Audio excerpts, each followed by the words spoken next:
Hello and welcome to Teenagers Untangled, the audio hub for parents going through the teenage years. And today we have a very special guest. It's Kim McCabe from Rites for Girls, and she runs groups with young girls to prepare them for puberty and the ongoing years. Kim, thanks so much for joining us. My pleasure. Let's talk about what it is you do. How you set up groups. How does this work? So at Rites for Girls, we have a few things that we offer to girls. Our main program is working with girls in person when they're in year 6 or year 7. So to help them make that transition from primary to secondary school, just also coinciding with them going into and through puberty. And we meet monthly for a year. And those are for girls who are sort of 10, 11, coming up 12 years old. We also have an online program, which we got national lottery funding for, to work with girls between 8 and 18. And that's online. And that's a more kind of focused program. It's 6 weekly sessions. And that obviously can be offered to girls anywhere across the world. Our Girls Journeying Together groups, we do have a few across the world actually, but primarily they're across England. Well, let's start with why you decided to do this. What was your background? Oh my goodness. The answer to this question comes out differently every single time. The thing that pops to my mind today is it was the birth of my daughter. I have 3 children, and the third child was a little girl. And I remember looking down at her and seeing her in my arms and suddenly kind of thinking, I have to change the world. It has to be different for her growing up than it was for me, because my own teenage years were not easy, really not happy time for me. And I would have to say I probably spent the best part of my 20s and 30s recovering from being a teenage girl. Wow. But then, of course, I could go back and think, well, my mother was one of the first kind of women libbers. She happened to be in New York at the time. And so I was brought up with a sense of, that girls perhaps aren't getting as good a deal as we deserve. And then there's my grandmothers, 2 really powerful women who brought their families up in a way that was really looking to give their daughters as much of an opportunity in life as their sons at a time when that really wasn't a focus. So we could keep going back down my ancestral line. Where does it come from? It comes from deep within me. I did go to Cambridge University and study psychology and child psychology, women's studies and criminology. And then I trained as a counsellor working with teenagers predominantly. And I do remember, I was barely an adult myself at that time, but I do remember sitting with these young girls or boys and listening to them for an hour a week. And I could tell that I was really helping. But deep inside me, it felt so wrong, because I thought, how could these young people be suffering so badly and that they've got to this stage? And it took a long time for them to progress through the therapeutic process to kind of learn healthier habits and ways of coping with the challenges that their lives were presenting them with. So I remember way back then in my early 20s promising myself that I'd try to find a way of working preventatively. So we actually gave to girls what they needed before they ran into difficulties.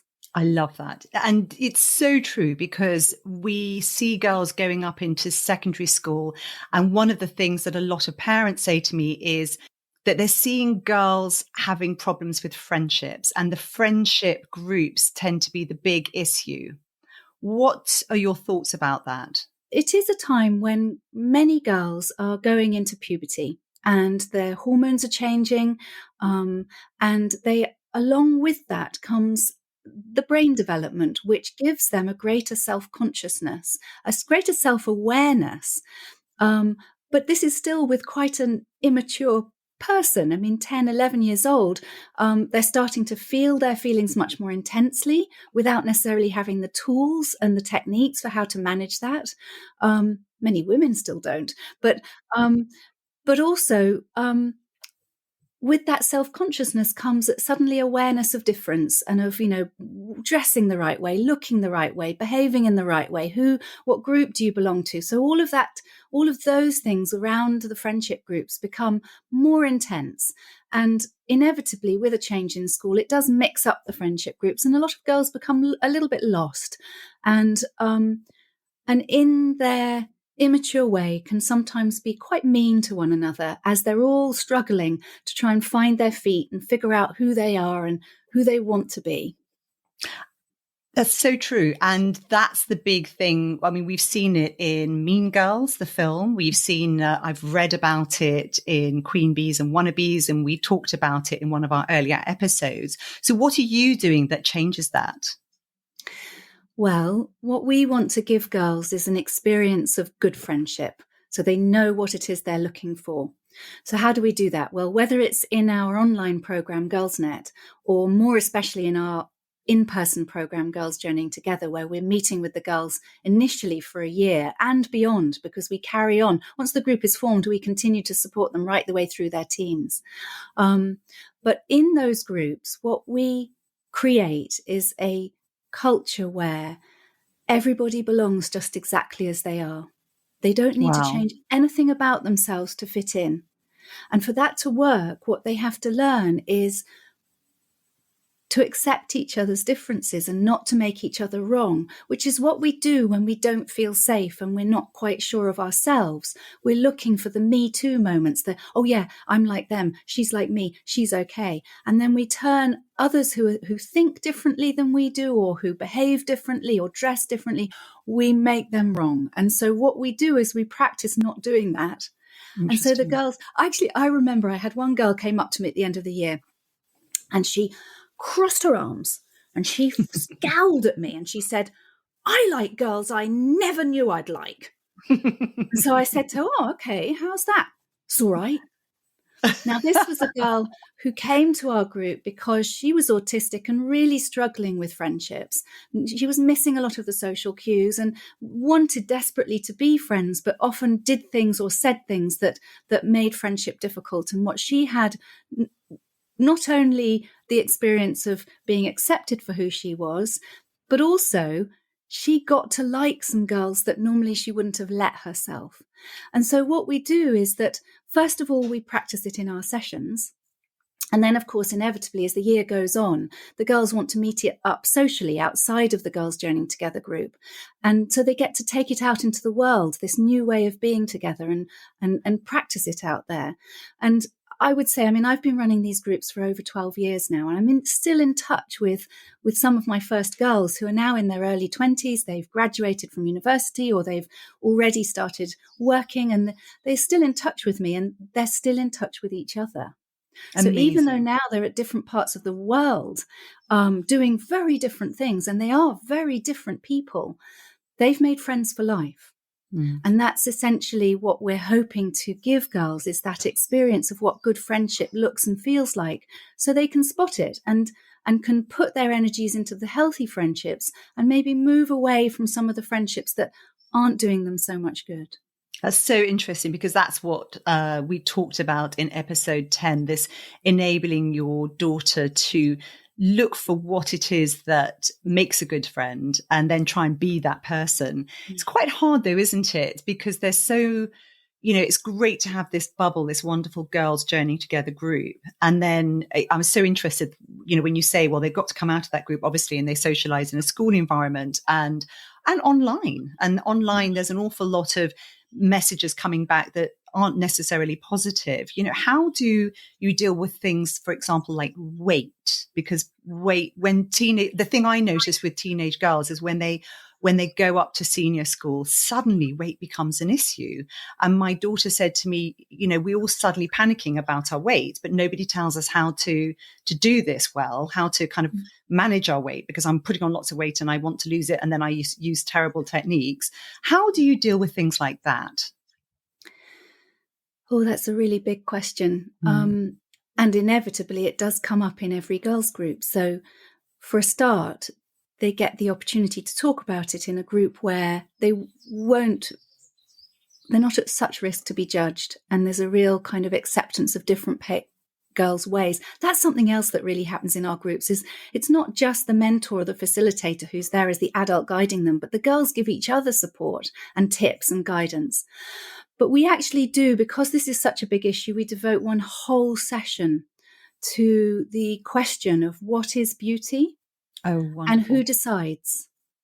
And so We don't start with the question of weight, although it is an important one because it's around that age that girls will put on more weight. It's natural. It's part of their body's maturation that we become more curvaceous as their body starts to get into a monthly cycle and prepare to be able to nurture and carry a baby when and if a girl chooses to do that.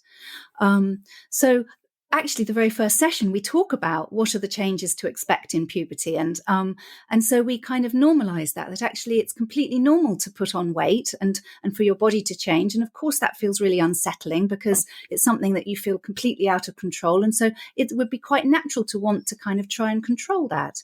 And we have a conversation about, that actually, whilst you might it might feel uncomfortable to begin with, you start to become used to it. And oh my gosh, there are so many different ways in which we tackle this, because I'm now thinking about a time when we kind of talk about the habit that people can get to when they're kind of passing a mirror or they're standing in front of a mirror, and how so often we kind of hone in on, yes, I wish my hair was straight, and look at that spot, and my nose is too big. And it's like, no, stop. Yeah. What would it be like if we looked at ourselves with kind eyes? Yes, and the way our friends might. Yes. Yeah. And we practice doing it because it's actually a thing to learn. What does that mean to look at ourselves with kind eyes? And so we practice it. But going back to looking at the idea of beauty, we study and we look at how what was considered to be beautiful 100 years ago, or even 50 years ago, or 10 years ago, and now it changes so rapidly, even 1 year ago, is different. And absolutely. then you look at different cultures and different countries. What one country considers to be beautiful is different from another culture. Yeah. And then we look at social media and Photoshop, and that actually even the photos that we see of beautiful so-called our ideal woman, even she doesn't look like the picture. Even she is, makeup is put on her and her hair is done, and then the photos are taken in good lighting, and then they get busy digitally and actually make her neck longer and her eyes wider and change the tone of her color of her skin and all of those things. So that girls, we spend a whole session talking about, well, okay, so who decides what's beautiful and what is beauty actually really? And when you think about the people in your life, who is beautiful? Who is beautiful to you? And what is it about them that makes them beautiful? Yes. And my daughter said just the other day that once she starts to get to know somebody, the way they look is so much less important. And the problem is they know that, but it's actually making it a conscious understanding rather than something that's just there that they haven't really thought through. Well, it's warriors' work. This is women's warriors' work. For each one of us, we have so many influences and messages, and particularly our young girls have these, telling us how we should look and how we should be and what we should do to try and look in the particular way that happens to be in fashion at the moment. And so, yes, we need to feel that fire in our belly where we kind of, we stand up for ourselves because we are who we are. We look how we do. We need to fall in love with that. And that is not an easy, I'm still working on it, and I'm in my 50s. It's a constant thing. But we begin that work with the girls. So it's not actually about how can I diet better so that I can try and look how it is that is in fashion at the moment. It's more, how can I love what I've got? Yes. How can I actually hone in on the bits that I really love about myself? My body's really good at climbing trees and doing splits and running fast. And actually, I'm a really good listener. So my heart is one that is really cherished by my friends. Absolutely. Brilliant. Yes.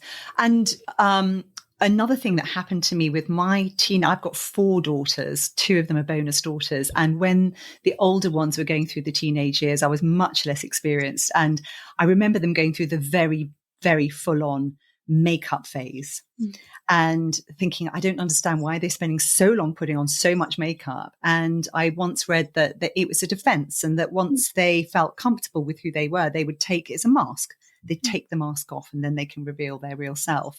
So starting early presumably gives them a lot more confidence and the sense that they don't need to do that sort of stuff as much. Absolutely. But we also teach them how to put it on subtly. I love that. So that Yes. they, you know, of course they want to play with makeup because it's one of the big things that they see women doing that girls don't do. So if you're trying to prove that you're growing up, and it's fun trying on different outfits and doing different stuff with your hair and being creative with your makeup. So better to learn how to do it in a subtle way and in a way that kind of is less of a mask, but more of a kind of image changer, just the same as you might change your top or your shoes, so that it's not that it's banned or frowned on, but celebrated. But equally, at the same time, we have the conversations about, you know, who do you know who spends an hour before school straightening their hair and putting their makeup on and won't leave the house without their face on. Interesting. Yes. And what I'm curious about as well is how you deal with things like the power base, because, you know, coming back to the friendship groups and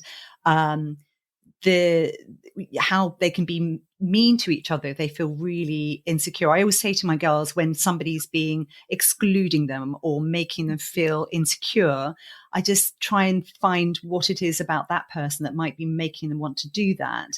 And I'm curious about how these, you know, when people want to create a group, and this is covered across the world, it's the way countries work, is you create an enemy. You have something that you can fight against. How do you deal with these power bases where if they want to actually unify, they then need to exclude somebody? Do you talk about that at all in your groups? Yes, absolutely. Because if it's happening in the girls' lives, then they will bring it to the group. We look at how to listen to your own inner voice, and then how to find your voice to speak up when you need to, whether it be for yourself or for a friend. And in terms of finding an enemy, what we try to give girls is that experience that actually they're not in competition with each other. I think so many girls groups and actually groups of women, we are pitted against each other, and we become each other's worst enemies. And actually, if we could see each other as our allies, and that actually we can enjoy supporting each other and building each other up, and in that also feel the support of others, they have a different experience. So it's not that it's going to stop it all happening out there in the world, but they're just going to walk away from it because they don't want to be around it. They know that there's something else that's different. And so what we often find is that perhaps if something's happening, say, in the popular group, which can often be a very insecure group of girls, the desire to be part of the popular group, or at least to engage in the activities that the popular group require you to be engaged in order to belong, just becomes less relevant and less appealing. Fascinating. If you were going to advise a parent what to do to support their daughter if they can't access your groups, for example, or if they're just, you know, they're coming up for this stage, what do you wish they'd know? So actually, parents, both fathers and mothers, but for girls, especially the mothers, have a really, really powerful role.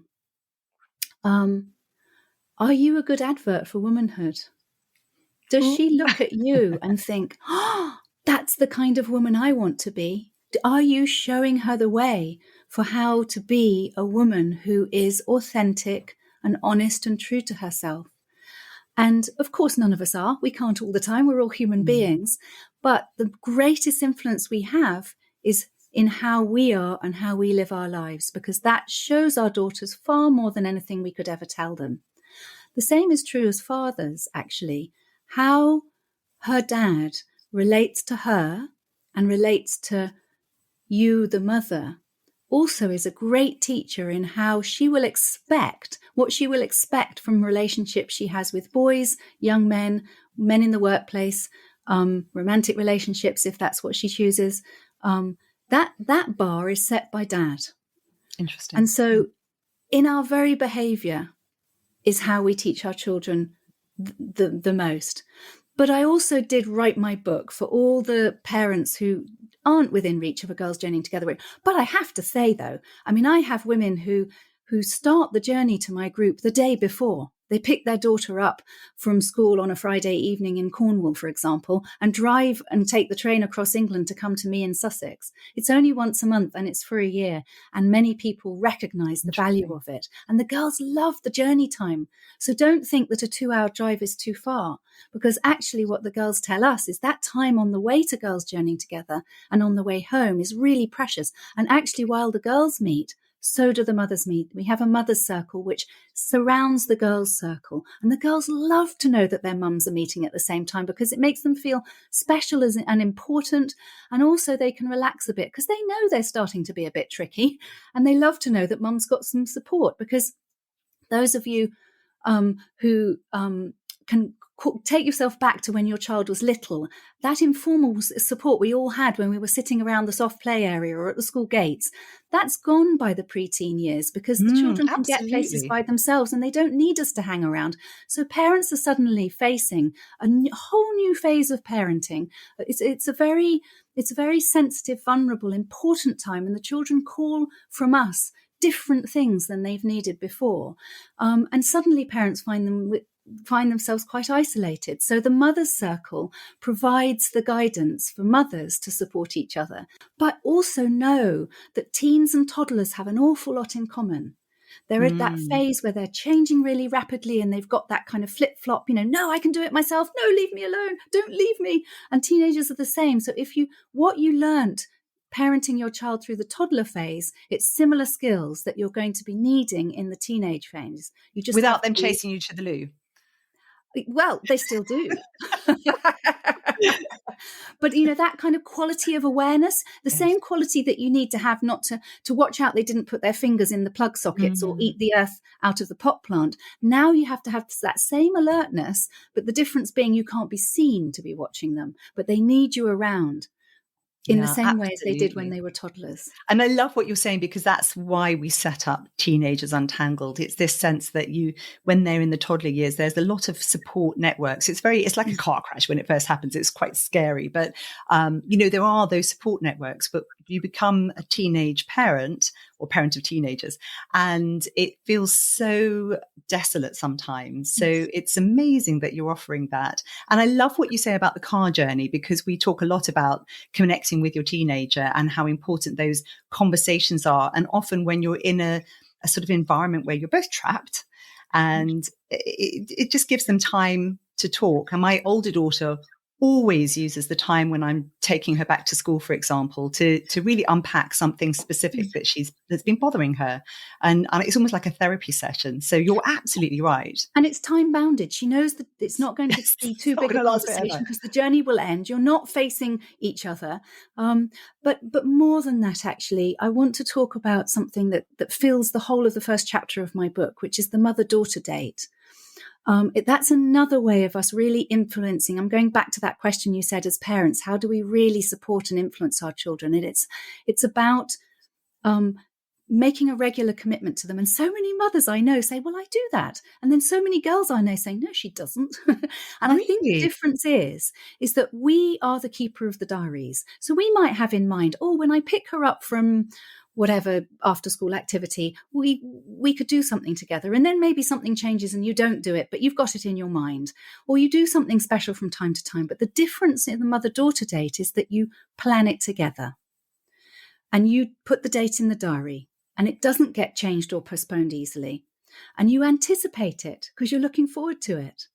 And then even if it just happens monthly, it becomes something that is out of ordinary life. It's not a time when it's like a date. It's not a time to choose to talk about the damp towel on the bathroom floor. It's a time to enjoy each other's company and to make an effort for each other. So you might introduce her to things you love doing. And equally, you need to be willing to do things with her that she loves doing, just like you would do on a date.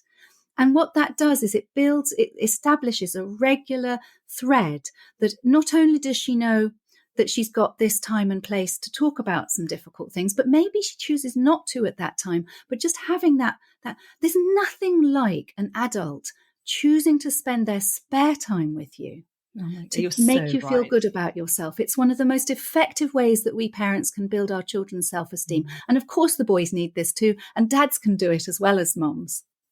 And it's fascinating because I had a family gathering recently where all the different generations, and what I notice is it doesn't matter the age of the person, of the child, they all want their undivided attention of their parent in a way that's very different to any other relationship. They're looking for your love and approval and just to listen to them and understand them.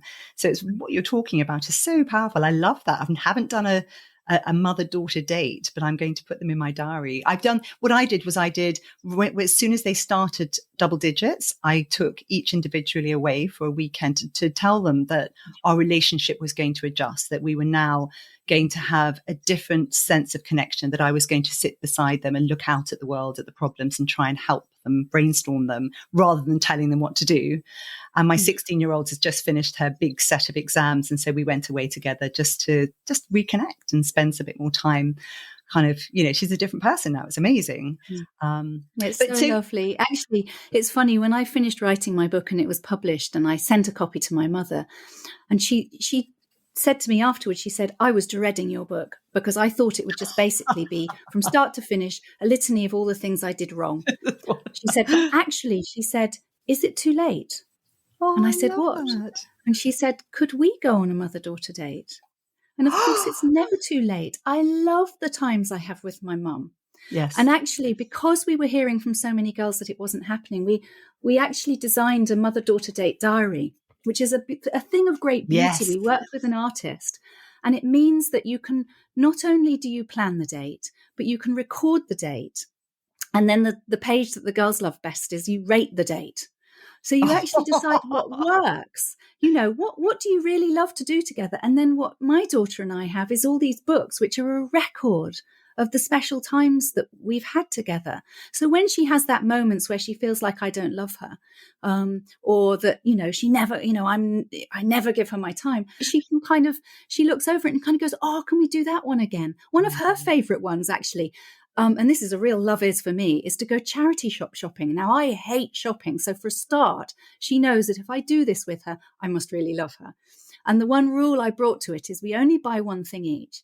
And we either need to use the thing we buy on our date, or we have to buy something for someone else and give it to them on the date. Amazing. And so what that's led to is, oh my gosh, we've bought some incredible, we didn't even know what, we bought this sort of waffle iron maker thing.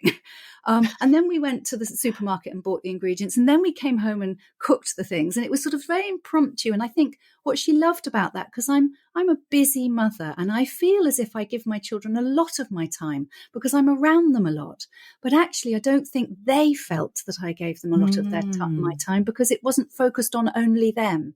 Yes. And it was quite often, if it was scheduled and planned. So for her to have this unfolding time that was hers, and we ended up doing something that was completely spontaneous, was so nourishing and so her.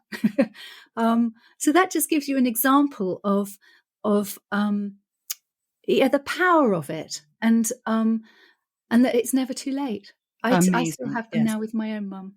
I love this. I'm definitely I want to get one of those books. This sounds amazing. Before we finish, if we are in a situation where our kids are going to start school in September, or you already have a daughter who's gone up to school. Let's start with a person who is is going to start school in September. They haven't got time to go on your course.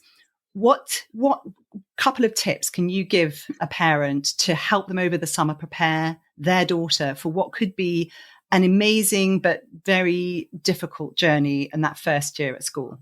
That's a great question. So Girls Journeying Together is actually open for girls in year 7 as well, because we recognise that that's the first year. So it's not too late.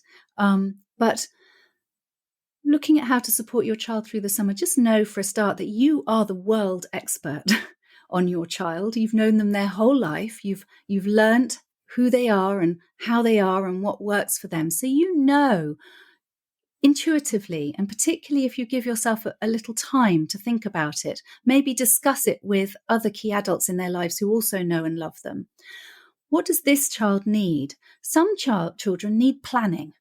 So they need to make lists of what they need. And then they maybe need to go on a shopping trip and tick the things off the list so that well in advance, they've got the right bag, the right pencil case, all the things, the uniform, the sports kit. For some children, that's what's needed. Other children, it's a sense of actually not spending the whole summer saying, how do you feel about going to secondary school?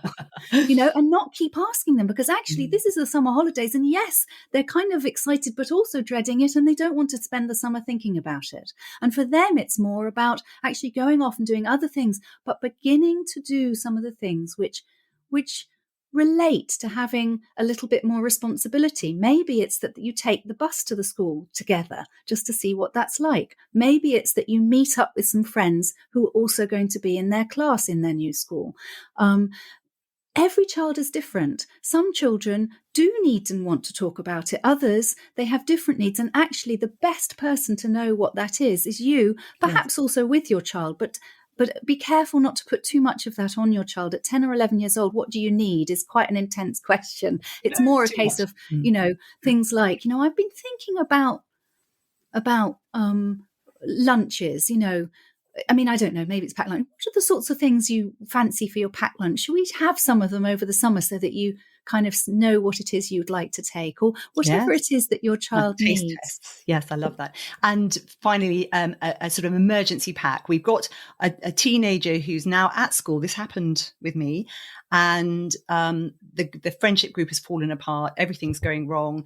She's sobbing at night saying, I don't want to go into school. Well, I will go into school, but I'm scared. And it's horrible. I mean, I said to my daughter, the only thing I know is that relationships change and this will change. What would you say? How would you help your daughter tackle a really difficult, traumatic friendship blow up? Again, it's going to depend on the girl. So a lot of girls do need to talk it through and talk and talk and talk. And what they really don't need is our advice or our fixing it. Yes. So we just need to listen endlessly to the, and then she said, and then this happened, and then, and to help them connect with how they feel. So after they've relayed the drama of it, to kind of go, oh, that sounds really intense. How did that make you feel? I love and that. What do you wish you'd said? So they start to empower them by getting them to out of the drama of the situation to think, but not to try and fix it. So actually it's often us sitting with the discomfort ourselves of our child suffering. If it's really, really bad, actually, as we all know, sometimes we need a break. So I'm going to say something very unwelcome now. Take a day off school, go to the seaside, play. Just give her a day off. Yes. Or a duvet mental day. health day. Yes, but stay with her. Yes. Yeah. Interesting. I love this. Kim, I absolutely love what you're doing without any reservations. I think it's so important. And that's why I wanted you on this program. I saw a piece about you in the Sunday Times magazine just before I think I started the podcast, and thought I have to get her on my program. And so much of what you're saying is what we've been talking about on our show. So yes, amazing. If we've got listeners in well over 130 countries now. For those sorts of people, they can get your book, presumably. I don't know where it's published. Can they do anything online with you? Yes, I do actually run a parenting course online. There's a 3-week live parenting course with me, or you can just buy the pre-recorded version, which is obviously cheaper. My book is published by Robinson, so it is available all over the world. And what else? And also for the girls. So let's say I've got a young daughter. I'd love her to be in a group, because I know that you train people to be facilitators. Is that possible for people who aren't in the UK to learn to be one of these facilitators? Yes, we've got Girls Journeying Together facilitators in Russia, in Spain, in Bali, in Hong Kong. Amazing. As well as across England. For the training of the in-person program, the training is in person. So it would involve coming to England for 3 residential modules. And then the rest of the training, you would be you would be running your own Girls Journeying Together groups in whatever country you're in. Great. But I do want to say, if anyone is listening here and you've got that feeling, that tingly feeling, or that feeling in your heart or your belly that's calling you to this work, the girls need us. They need more women who aren't their own mothers, who can take a very special and pivotal role in their lives to be there for them. And so if you're somewhere abroad, we also do run GirlsNet, which is an online program, and the training to become a GirlsNet mentor is also an online program.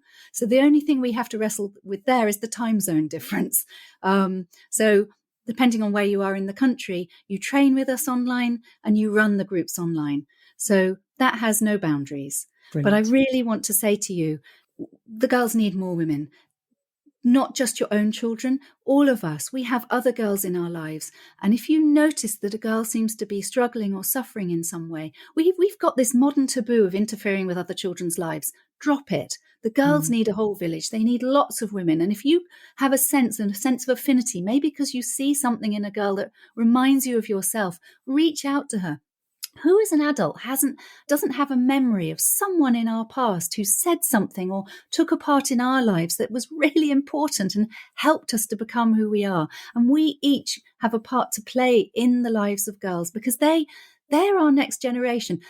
Many of them are going to be mothers of the next generation, elders, and the leaders of our future. So we all have a part to play in being there for the girls, just to make growing up for girls better supported, kinder and happier. And I think one of the things we do wrong as adults is we sort of assume they'll come to us. But actually what I found is that it's up to us to open up to them, welcome them into our lives and our arms and say, I'm here for you. Anything you want, judgment free. Let's talk about it. Yes. Kim, where can people find you? I'm going to put a link to all your details on my website so people can go through that and get your background. But if people want to come to buy your book or to see what you're offering, where would they find you? So the book is available in good bookshops and also online. To find out about everything else that we're doing at Rites for Girls, our website address is ritesforgirls.com. Rites is spelled R-I-T-E-S, as in rites of passage. Nice. So ritesforgirls.com. And there you'll find tabs along the top. If you're looking for girls groups, you can sign your daughter up for a GirlsNet group online, or you can go to the Girls Journeying Together page and scroll down to the map and find out where your nearest group is. If you're interested in the parenting courses, then go to the shop and you'll find those in there. Fantastic. Kim, thank you so much for being with us. I've really enjoyed this discussion. Have a great summer. Thank you.